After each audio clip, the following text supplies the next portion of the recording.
All right, yesterday, James Clyburn, the Republican, the Democrat, the congressman from South Carolina, and probably one of the biggest voices in the Democrat Party in the South Carolina caucus, and also in the, I think he's a major player in the now democratically controlled House of Representatives under Nancy Pelosi. Gave what I thought was a speech of an endorsement of Joe Biden, who I'm not all that crazy about. In fact, I'm not voting for any of these characters, Democrat or Republican, quite frankly.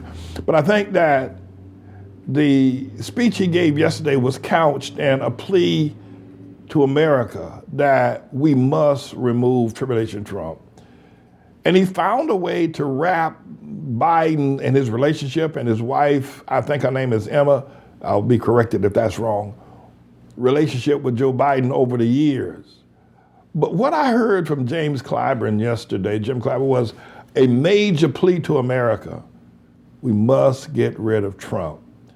And his speech, and this whole segment was carried on last night on Lawrence O'Donnell's Last Word broadcast, was quite long.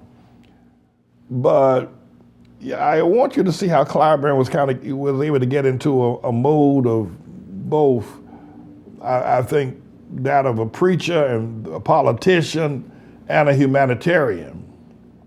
And I don't agree with any of the policies of Clyburn, I don't.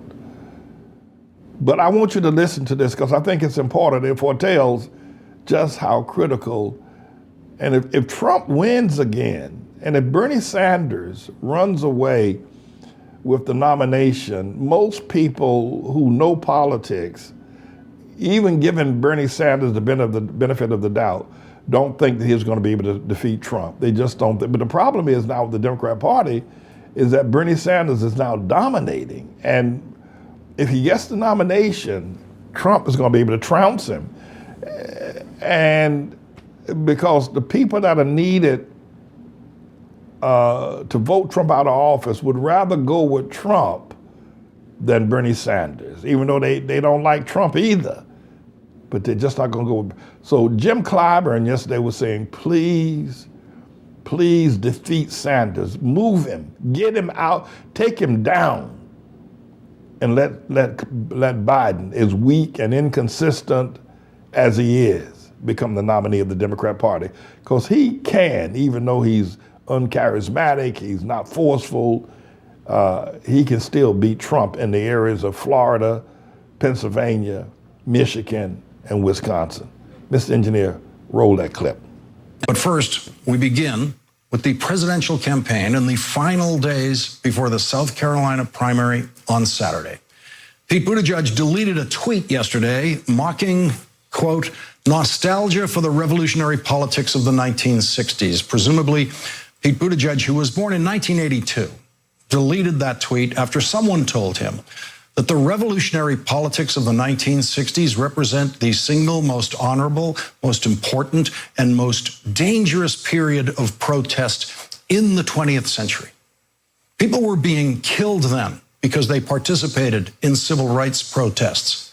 People were being killed because they helped Black people register to vote in the South. People were being killed for protesting the Vietnam War at Kent State University in Ohio. And in 1968, at the historically Black College of South Carolina State, the Highway Patrol shot and killed 3 students and wounded 27 in one of the most horrific reactions to protest by law enforcement in that very brave period of the 1960s and the 1970s that Pete Buttigieg now realizes he should not mock. James Clyburn went to South Carolina State, where he met his wife, Emily, in 1970. He didn't meet her on the campus. He met her in jail. And he told that story today. We met on South Carolina State's campus come March 15th, 60 years ago. I'll always remember that day because that was the first day that I was arrested. And I met her in jail on that day. About 18 months later, we were married. stayed married for 58 years. We talked about this state that we love so much. I remember her telling me about her experiences, walking 2.5 miles to school every morning, 2.5 miles back home every afternoon. Little 22-acre farm. We talked about what our parents sacrificed for us and what we owed to our children and all other children similarly situated. We often talked about the leadership of this country. And there's nobody who Emily loved as a leader in this country more than she loved Joe Biden. And we talked about Joe all the time. Jim Clyburn's wife, Emily, died last year, but she was almost as present at today's endorsement of Joe Biden as she would have been if she were still with us and standing right beside her husband. We knew Jim Clyburn was going to endorse Joe Biden today. We did not know the depth of emotion he would feel and communicate about that endorsement.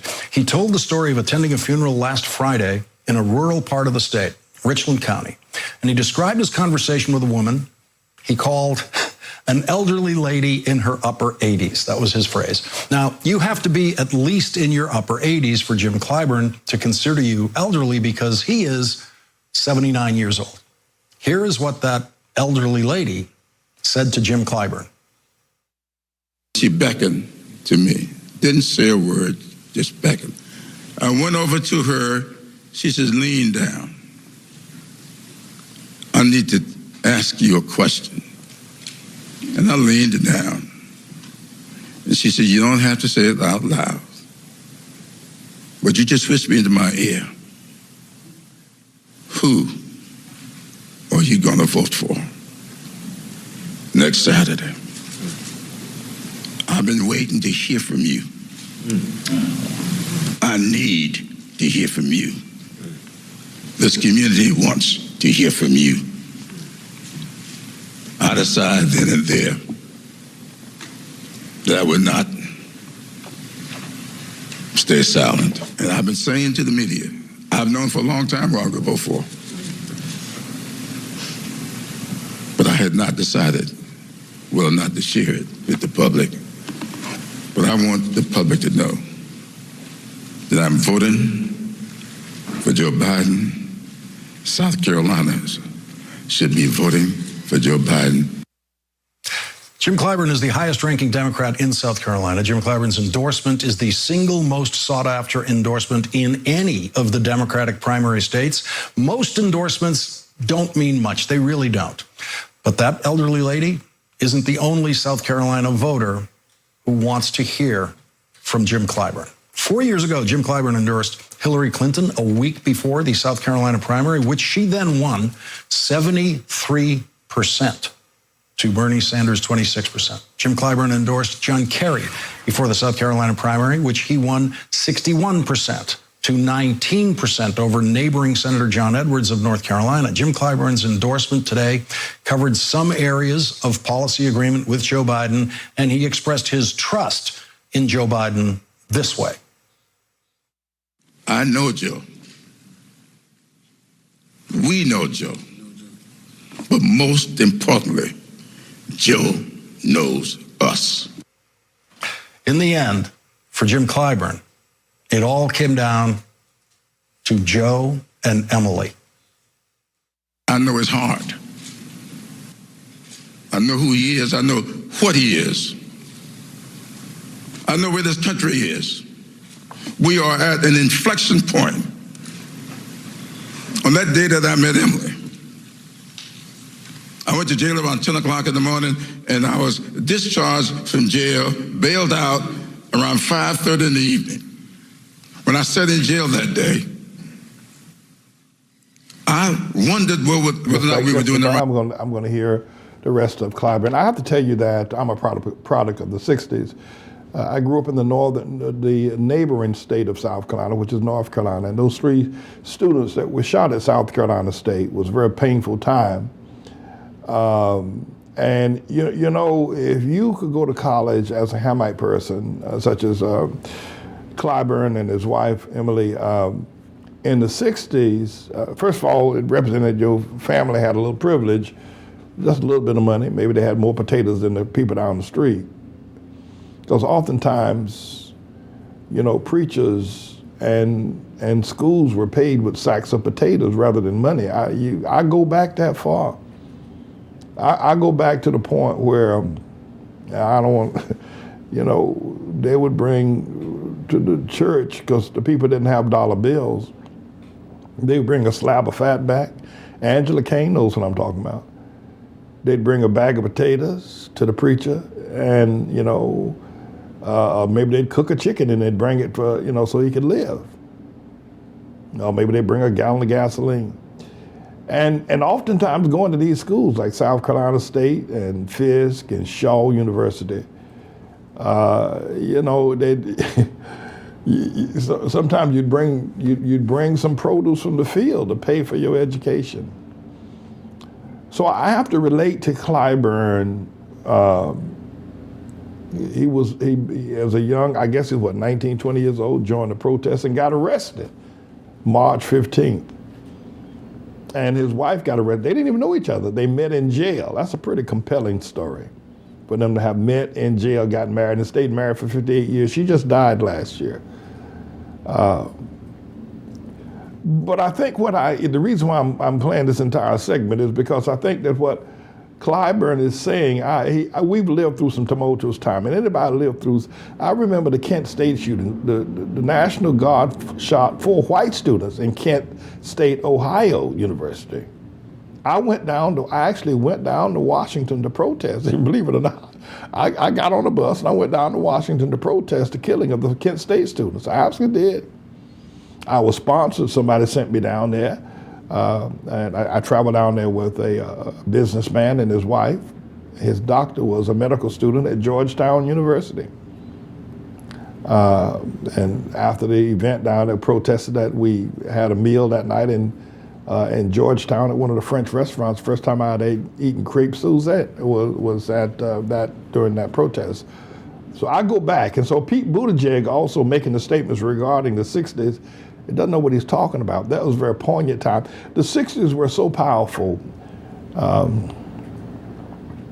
mean, I grew up in Jim Crow South North Carolina with good morals and ethics, but I became so angry in the 60s. By the time the 60s were over, I'm now quitting my job at Procter & Gamble, and I'm Ford Motor Company, and I'm out in the streets on burglarizing, because I was so angry. I was just angry. So I'm trying to help you relate to Jim Clyburn and things he's saying. What's happening to our nation now is spiritually and morally worse than what happened in the 60s. And we have to not just look at Trump, but look at Obama as well. I just want to put that in. I'm a product of the 60s myself. Continue to roll that clip, Mr. Engineer. But I was never fearful of the future. As I stand before you today, I am fearful for the future of this country. I'm fearful for my daughters. That's very powerful. I am too. And their futures. Clyburn. And their children. Trump is. And their children's future. I can think of no one better suited, better prepared. I can think of no one with the integrity. No one more committed to the fundamental principles that make this country what it is. Than my good friend, my late wife's great friend, Joe Biden.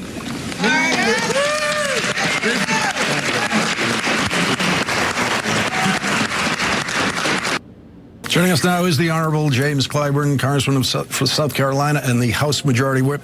Congressman Clyburn, thank you very much I have for to making tell you time for that my role model and mentor, Mr.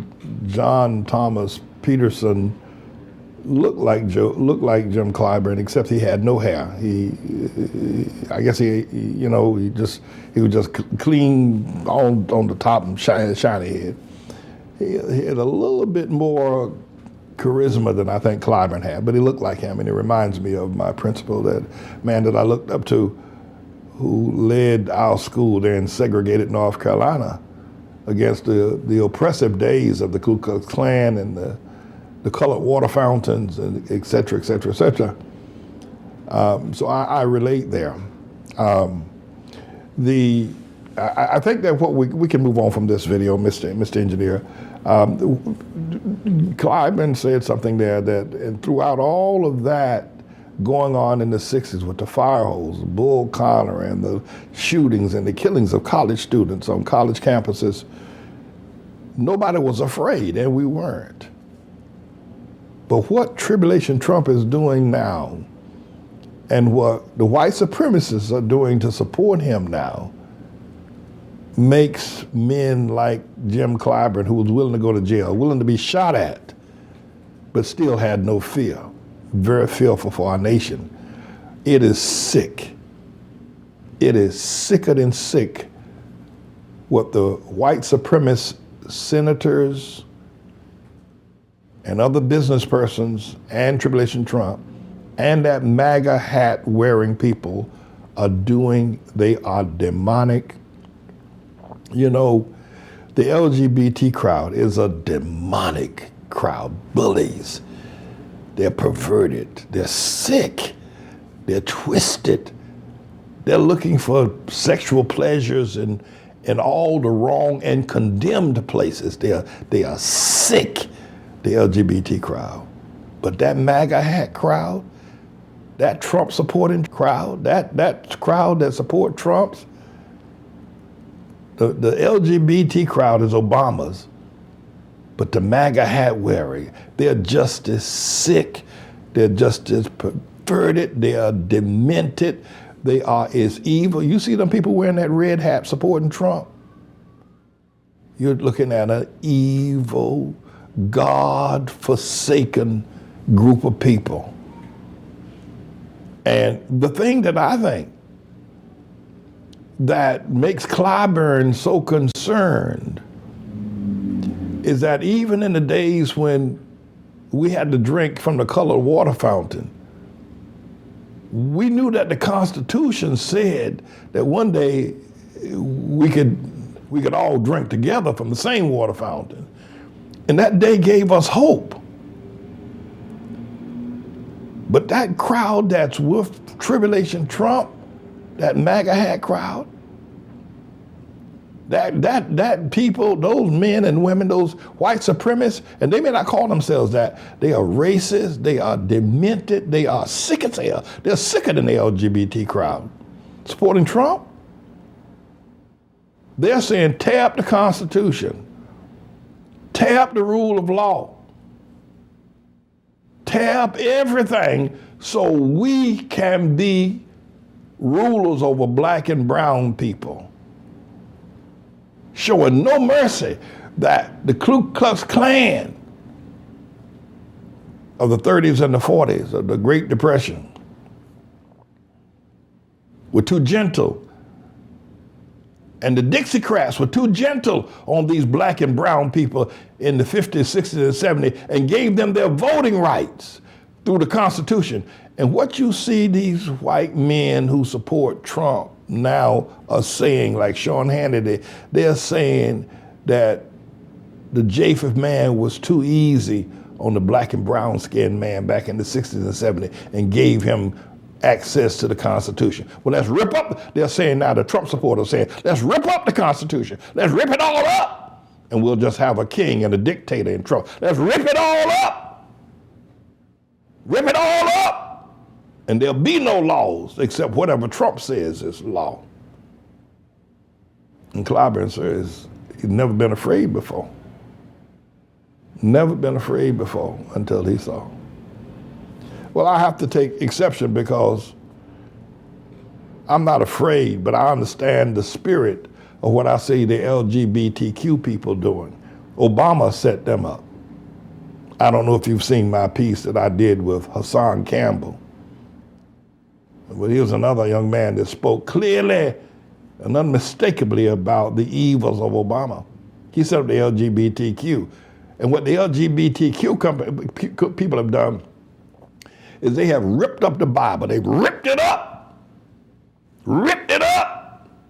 Ripped up Moses, the laws of Moses, ripped it up. Made Jesus a fairy, ripped him up, made Jesus a liar, ripped it up,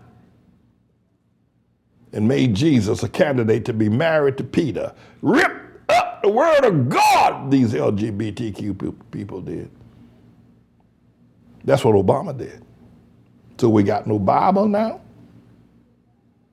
since Obama, and we got no Constitution since Tribulation Trump. If that ain't the tribulation, I don't know what is. But I relate. I relate to the 60s. I call it the greatest decade ever. I found my sea legs. I grew up. I became a man. I became of age in the 60s. And I don't know if there'll ever be a period like it. There was so much going on. The war in Vietnam, the marches of Dr. King, the music of the Temptations. It was just an extraordinary time. Everywhere you looked, there was something pulsating happening. And by the way, you know, I even marched in an Earth Day march. You didn't know me back then. I marched down Fifth Avenue in the first Earth Day. I marched on Washington with the protesting of the killing of the Kent State Four. I did. I was energetic even way back then as a young boy, not knowing where I was going or what I was doing. I don't know if I've changed a lot. I don't know that I have.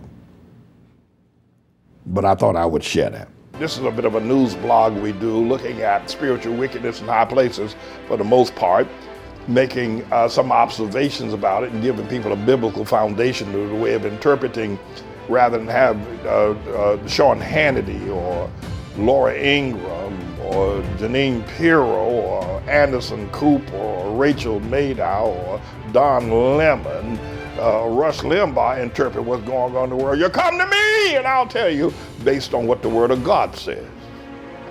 They'll just give you their worldly, sinful view. But the Manning Report will tell you what God has said, whether to say yea or nay, whether to go or to stay. You'll be led by the word of Almighty God. Come to the Manning Report on a daily basis to interpret the spiritual wickedness in high places, because there's plenty of it that's going on. And so I am he.